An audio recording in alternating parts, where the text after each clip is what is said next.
So over here I have all my ingredients all measured out. That's called mise en place. That means have everything all ready to go before your recipe even starts. Technically it means everything in its place in French. I'm gonna make today the sweet potato streusel muffins from the Catamount kitchen. She made them last week and they looked amazing. So in here I have mashed sweet potatoes, an egg, and some oil. I'm just gonna get that whisked. So those were my wet ingredients. Here I have flour for the dry,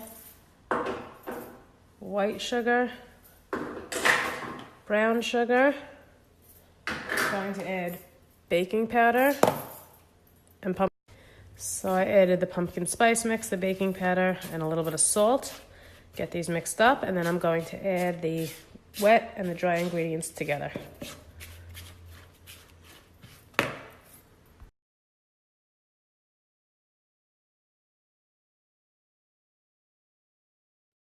All right, next up for the streusel topping, I have 1 tablespoon of brown sugar already in there. Here's the second one. Flour. I forgot to tell you guys, I'm using the Bob's Red Mill gluten-free flour blend. So I hope that comes out great. A little more pumpkin pie spice, and it's got 2 tablespoons of oil to make a crumbly streusel topping.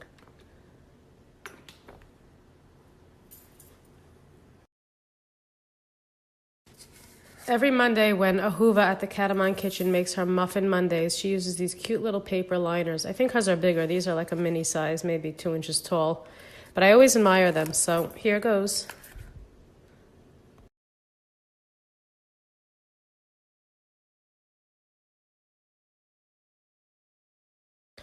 I got 15 of these cute mini, they're not so mini, they're not like real mini cupcakes. They're like in between. So I got 15 of them, and the batter's so good, and I'm so excited that I made it gluten-free. And now I'm just topping it with the streusel.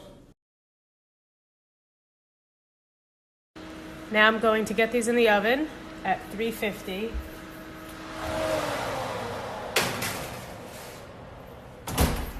The recipe calls for 375, but I put it on convection and hope for the best.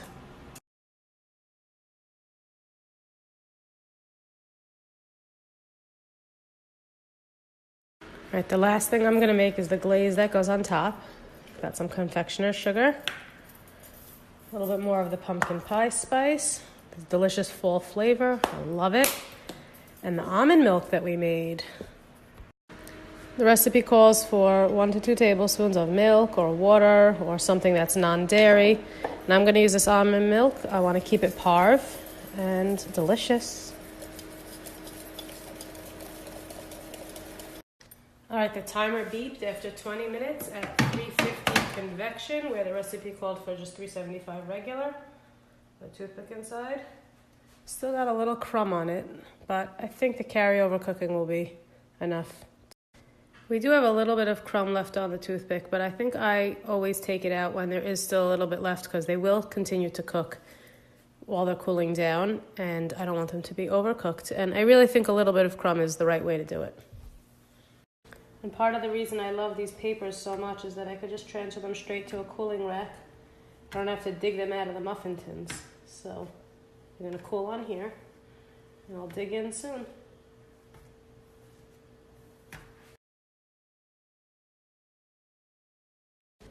This is a salad plate, so it's really not as small as it looks. I took the muffin out of the paper. It stays together so nicely. I'm gonna take a bite. Oh my goodness. It smells good. Yep, let me see, take a bite.